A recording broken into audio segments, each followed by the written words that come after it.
Good morning, fourth graders. We are going to work on lesson 9, which is understanding remainders. And so you'll need page 163 and 164 today, and some scratch paper and a pencil. And so on page 163, we're going to do the same division problem, and it's a pretty simple one. 9 divided by 4, 5 different ways. And normally, we're not going to do a division problem and just write it as a quotient and a remainder. Most of the time, we have to figure out what the remainder really means and what the problem is asking to figure out what the real answer is of that problem. And so we're going to look at the 5 different ways with some pictures, and then you're going to get some practice with that today.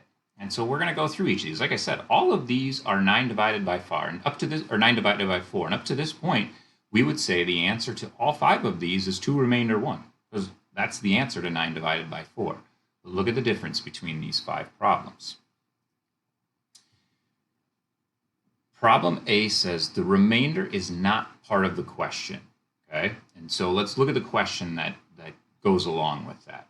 And so really we know the remainder is not going to be in this answer. So Thomas has one 9-foot pine board.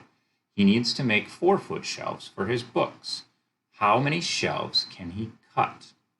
We want to know how many shelves can he cut? How many full shelves can he cut? So let's look at a picture. I have a board here. It's 9 feet long. Remember, each shelf is 4 feet. So I have one shelf that gets to 4 feet. My second shelf gets to 8 feet, because 4 and 4 is 8. And my last bit of wood is only 1 foot. And so I can't make a full shelf. So how many shelves can I cut? I can cut 1, 2 shelves. And so with this case, my answer is 2, and the remainder 1 is not used. Oftentimes you'll hear us say the remainder is ignored. So one of the options that we do is we just ignore the remainder. It's not part of our answer. Part B, the remainder causes the answer to be rounded up. So this is another common one. We say we round up. 9 students are going on a field trip. Parents have offered to drive. If each parent can drive 4 students, how many parents need to drive? Okay, so how many cars do we need to take if 4 kids can fit in the car and we have 9 kids? Well, let's look at our drawing. We have our cars. We have 9 kids. And remember, we can fit 4 in this car. That's 4. We can fit 4 in this car. Well, these 2 cars can only get us to 8 kids. Well, that's not fair if we're not going to bring the last kid, right? So we need a 3rd car. So we would have to round up. Our first answer was only 2, but for the same division problem, this answer needs to be 3 cars. We need our 3rd car. And we would call that rounding up, okay? And so you have to bring that extra car. Now, we haven't done fractions yet. You talked a little bit about it in 3rd grade, and that's going to be a unit coming up for us this spring.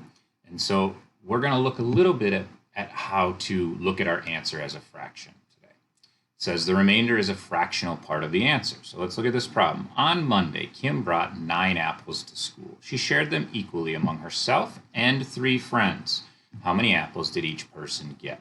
Well, first of all, let's look at this. We have Kim and her 3 friends. So let's not get tricked. That's not just 3 people. That's actually 4 people sharing 9 apples. So let's look at what we can do for that. Okay. So here's our apples. We have each of the 4 kids, Kim and her 3 friends. My car was so good and my apple not so good here. So each kid gets 2 full apples, right? 2, 4, 6, 8 apples. And then we have 1 apple left over, okay? And so one thing we can do is we can cut it into 4 equal pieces. Well, we would call each of those pieces 1/4. So Kim gets 1/4 of the last apple. Friend 3 gets 1/4 of the last apple. Friend 2 gets 1/4 of the last apple. And friend 1 gets 1/4 of the last apple. So we would say each friend gets 2 and 1/4 apples. Okay, so we use it as a fractional value there. All right, so that was part C. We used the exact answer, right? We used all 9 apples. We didn't ignore anything. We didn't have to take an extra one. We don't have extra ones. So each person gets that last 1/4. All right. Now, the 4th type of answer we might have is the remainder is a decimal part of the answer. So just like fractions, we're going to study decimals a little bit more, but we're going to think in terms of dollars and cents. So when you're thinking of decimals today, think of change. Okay. So Raul bought 4 toy cars for $9. Each car cost the same amount. How much did each car cost? So it's going to be an exact amount, but we want to know how many dollars and cents is Raul paying for his 4 cars that were $9. So once again, 9 divided by 4. Well, let's go look at our cars again.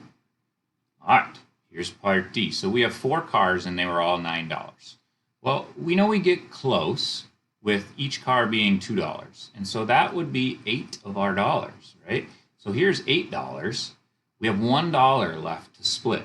Well, a lot of you know that $1 divided into 4 coins is going to be that 25 cents, right? Or 1/4. So each car then gets 1 more quarter that we have to spend on it to spend our entire $9. So you would say you spent $2.25 on each of the 4 cars. So 225, 225, 225, 225.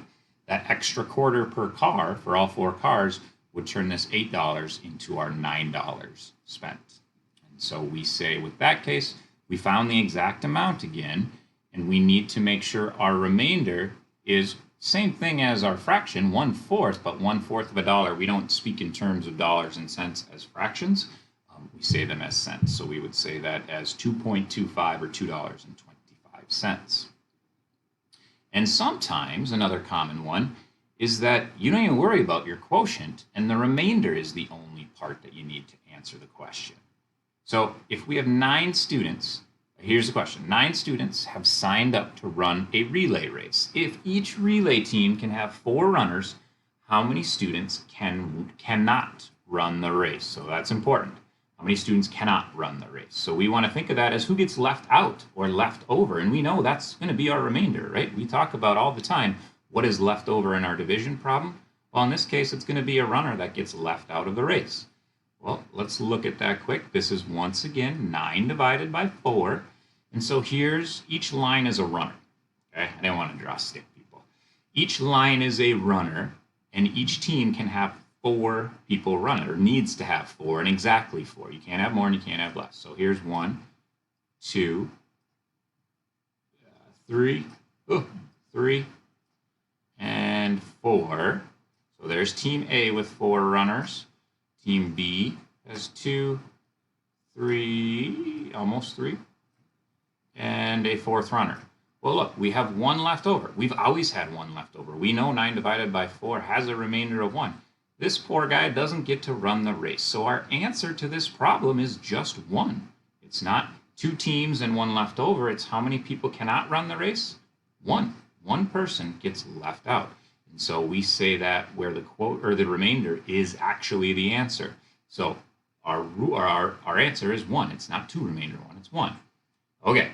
So these are the 5 types of answers you're going to see today. We want to look for actual answers. That's not going to include a quotient and a remainder. Your job today is you're going to move on to, I believe this is 164. So you have 6 problems on 164. Some of the division is a little bit tougher, is tougher than 9 divided by 4. But read the problems carefully and think about, what is my answer? Am I rounding up? Am I rounding down? Ignoring? Is it a decimal, a fraction? Or is it just the remainder? Okay, and then ask your teacher if you have any questions, and there may be some things central assigned to you as well. Good luck. Have a great day.